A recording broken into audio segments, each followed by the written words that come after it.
राम का वनवास की कथा। राम ने अपने पिता दशरथ एवं माता कैकेयी के चरण स्पर्श किए।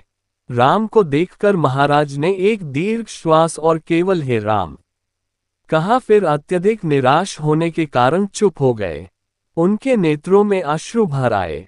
विनम्र स्वर में राम ने कैकेयी से पूछा, माता, पिताजी की ऐसी दशा का क्या कारण है?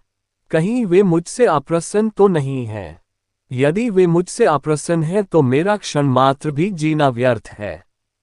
कैकेयी बोली, वत्स, महाराज तुमसे अप्रसन्न तो हो ही नहीं सकते, किंतु इनके हृदय में एक विचार आया है जो कि तुम्हारे विरुद्ध है, इसलिए ये तुमसे संकोचवश कह नहीं पा रहे हैं।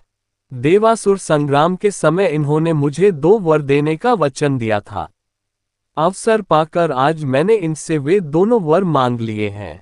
अब तुम्हारे पिता को अपनी प्रतिज्ञा का निर्वाह करने के लिए तुम्हारी सहायता की आवश्यकता है।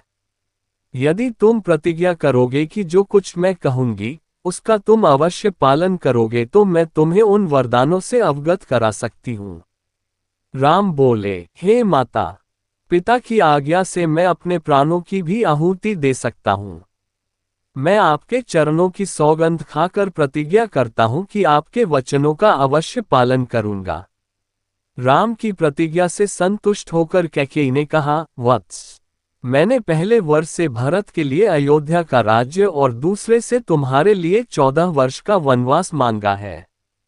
अतः अब तुम अपनी प्रतिज्ञा के अनुसार तत्काल वकल धारण करके वन को प्रस्थान करो। तुम्हारे मोह के कारण ही महाराज दुखी हो रहे हैं, इसलिए तुम्हारे वन को प्रस्थान के पश्चात ही भरत का राज्याभिषेक होगा। मुझे पूर्ण विश्वास है कि तुम अपनी प्रतिज्ञा का पालन करके अपने पिता को पापरूपी सागर से अवश्य मुक्ति दिलाओगे। राम ने दुख और शोक से रहित होकर कैकेयी के वचनों को सुना और मधुर मुस्कान के साथ बोले, माता, बस इस छोटी सी बात के लिए ही आप और पिताजी इतने परेशान हैं। मैं तत्काल वन को चला जाता हूं। यही मेरी सत्य प्रतिज्ञा है। महाराज दशरथ राम और कैकेयी के इस संवाद को सुन रहे थे।